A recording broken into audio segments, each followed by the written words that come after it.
Greetings. God bless. Sollyman.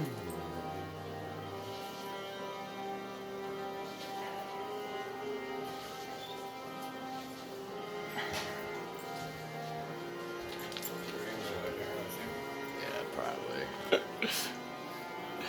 So, this is the mutations. First one generally is a good one. I use it to explore and stuff. It's not endgame for bosses because you're not gonna really be killing much monsters when you're fighting a boss. It's good for getting through levels and collecting stuff as combo. To start off, this one, Yardar Oros Leox, and I will probably eventually use it when I try to do, like, I want to beat this difficulty, and I do the build that I think would be best. I'll put that in there. So this is a really good one. You have to get this the first time you choose a mutation, otherwise you cannot choose it. And there's some different ones, and there's the three categories: brutality, tactics, and survival, and then a general category. So I got combo, which increases DPS, and these get stronger as you get more scrolls to level up the different areas. 184 DPS for 8 seconds after killing an enemy. And now I'm gonna get support plus 229 DPS if you're close to a deployed skill, which is a trap. The left trigger and right trigger categories I will explain more. So as of now, and it will keep increasing, as I said, I get plus 229 DPS damage per second. This whip, the electric whip, it will become one of your best friends in your arsenal of weapons that you are building. I can almost pretty much promise you that if you take my advice anyways, you're gonna want to use the whip. It's kind of funny and an ironic way with the whole whip thing. And Jesus being whipped and electric whip in this game being quite useful.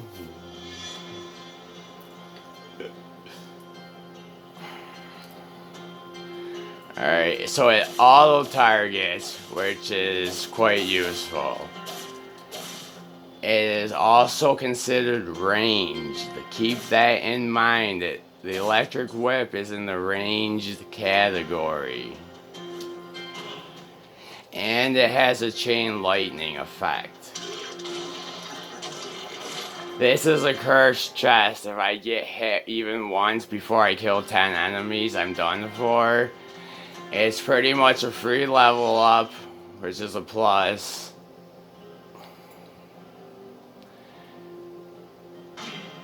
And then a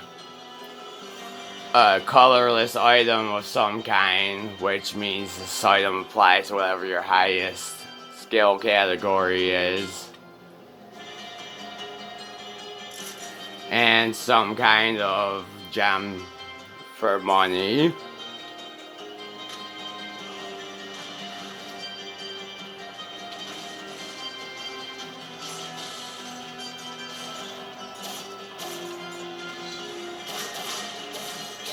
See how it targets monsters, or you will see more.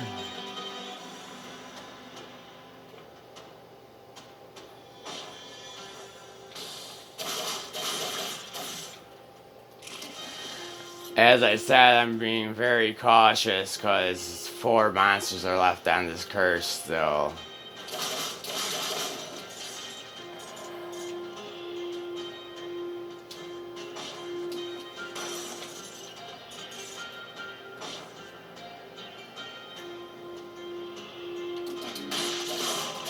Curse has been lifted, so now I can get hit more than once.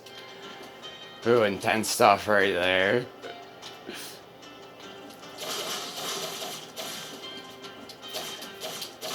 The electric whip is also great for finding hidden spots in the wall as it targets it automatically with the auto target system.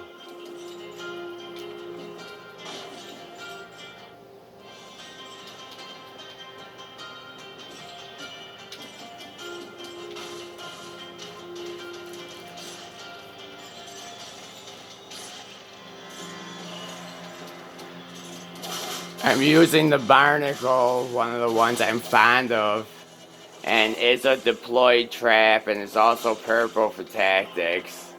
It tosses out this green thing, Barnacle, which will fire at any enemy that comes by it. And it has a quick regeneration rate, which you can see here. I can use it every 10 seconds. And these scrolls with the weapons you will start to find eventually are levels, and it does play an effect in your character, which I will cover more later. Invisible monsters are a thing, keep that in mind.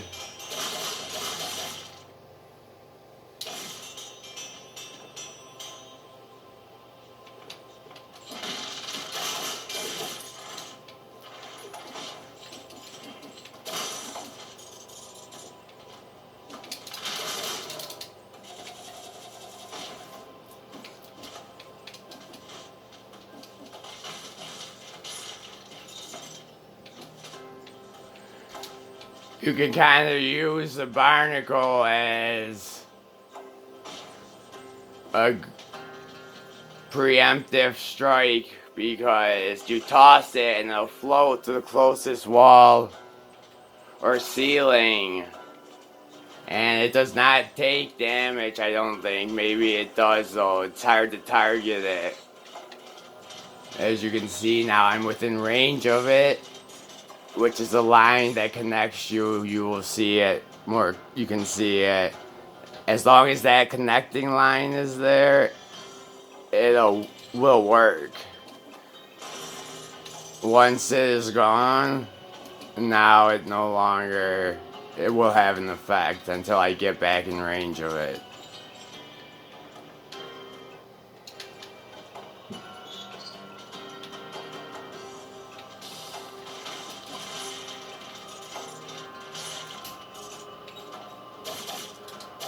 Electric Whip can electrify water, which stuns monsters.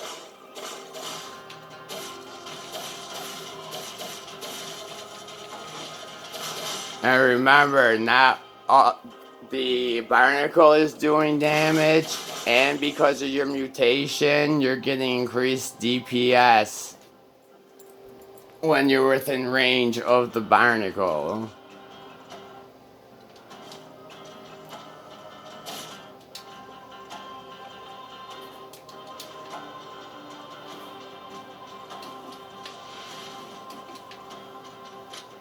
This is a store that you eventually will have options to choose which category you want. Melee, range, or shields. It's a blueprint you find at some point.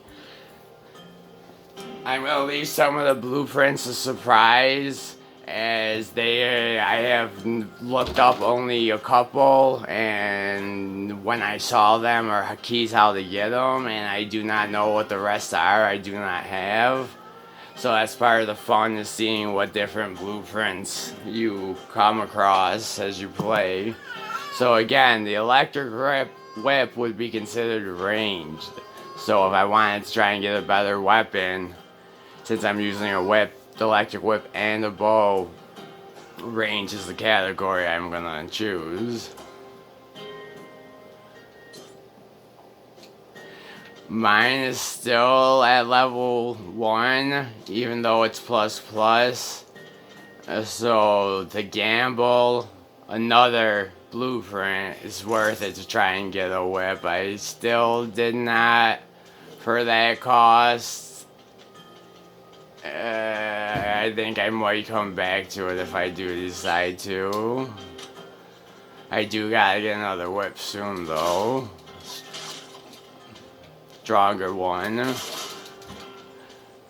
which of course is theoretically possible that you will not even come across another one, which is why it is good to have multiple builds and ideas that you can adapt and switch between in a given situation. This is a great example, see the barnacle at work, of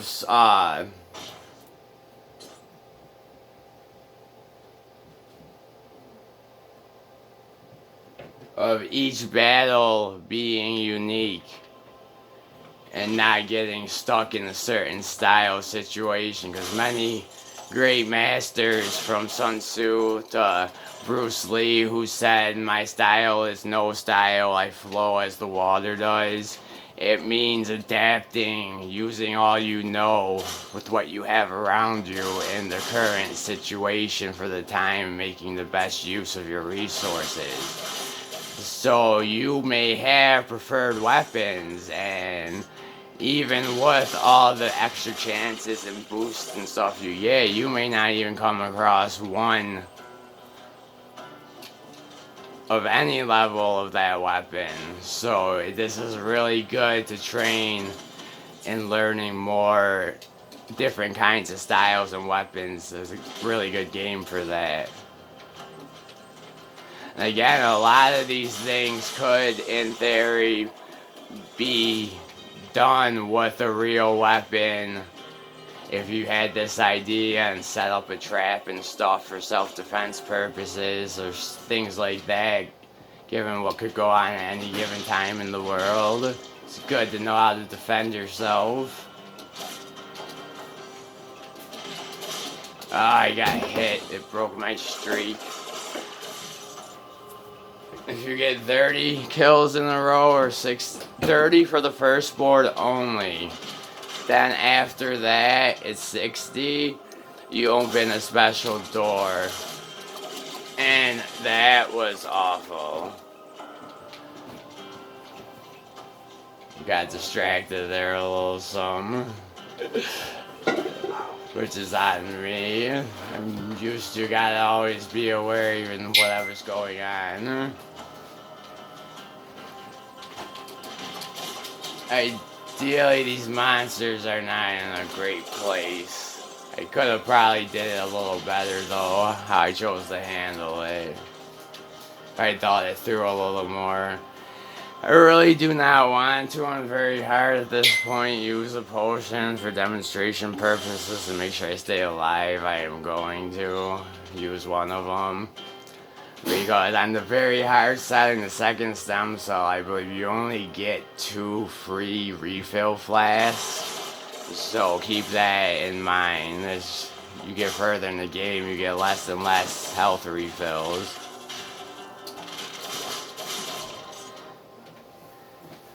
So something I mentioned earlier, and I want to remember to say again, the Hokuto bow, or I'm not sure if I mentioned it earlier, though I did talk about it in the first video that I saw. I found interesting ways to use it, and it's purple, so it goes with the tactics build, purple or red. It increases DPS for a level 4S by 759 for the target you hit. So that's extra damage on the target you hit just for hitting it with one arrow. And then when that target dies, it spreads to all monsters around it that are within the vicinity of the effect. So now all those monsters take extra damage on top of that. That's is endgame, because even the boss with an arrow stuck in him once you hit him is going to be taking, as of now where I am at, plus 759 DPS for 20 seconds. And that means as I'm hitting him with my whip over the 20 seconds and my barnacle's firing and the stun grenade and it's going off at this point in what I have. You only get 2 shots with it though. So it's pretty much, as ammo is limited with some bows, there is most bows. There's one that is not. So this one only has 2 shots, so make them count, though the mark does spread quite wide. See, no ammo was stuck in one already. And that red circle is the mark spreading.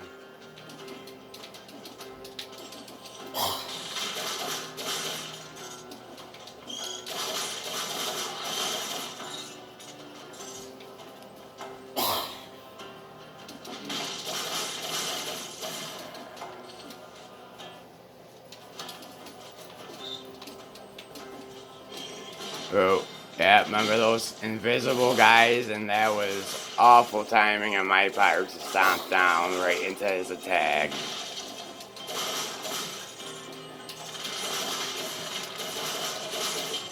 Those guys are quite annoying. They start spinning and keep hitting you. Once they spin, just get out of their way.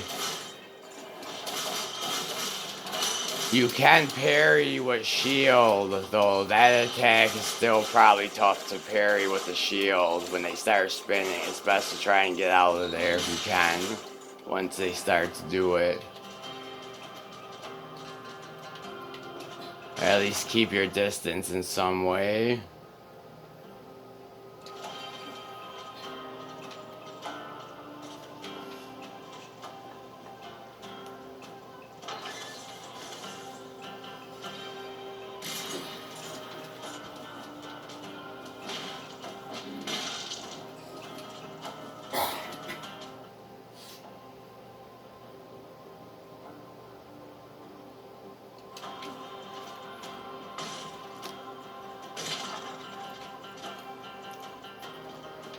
Ancient sewers, that's another way. And that was a stem cell door. You will notice them. When you have more stem cells, you can open more of the doors with more of the circles on them. So I'm on 2 stem cells very hard. I can open more of the circles.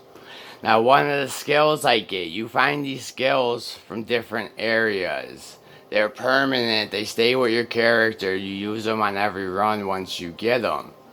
The downward stomp I do, the sticking to the wall and climbing it like this.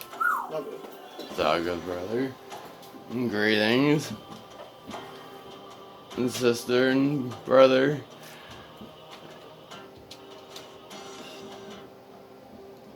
So one of these skills that I got, and it's not, I don't think technically called a skill, maybe it's a trait or something. This is a technical term, is Explorer Instinct. This shows what the boss, I know it's tough to run, but give you an idea of this is data and info on your run.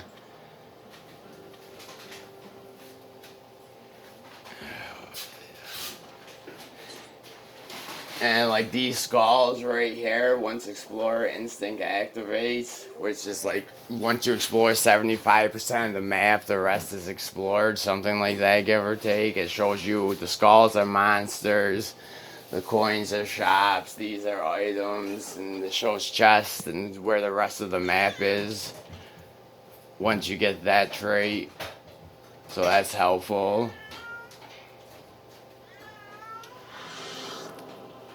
I see 3 monsters, so I'm gonna go back and kill them to get the gold and whatever else they may get, while the goal, of course, avoid the attacks. Alright, this level's just about complete.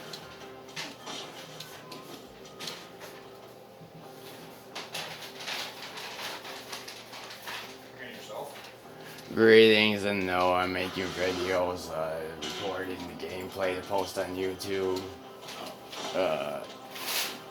How you? I got the phone set up. Yeah, PJ helped me come up with the idea of how to set it up, and I decided to start doing this. Think it'd be fun and good for me to do something. Yeah. I love you. Alright, so all the monsters are. You got what, 2 times? 2.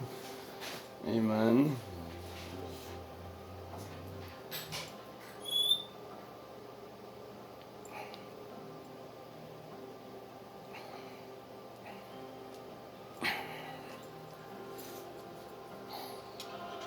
So this level is pretty much cleared out as far as what I can do and know to do. So this is done. And it's cleared out, I would say, at this point. Since I'm making the video and it's a pretty good build, the Ancient Sewers is one of the tougher areas.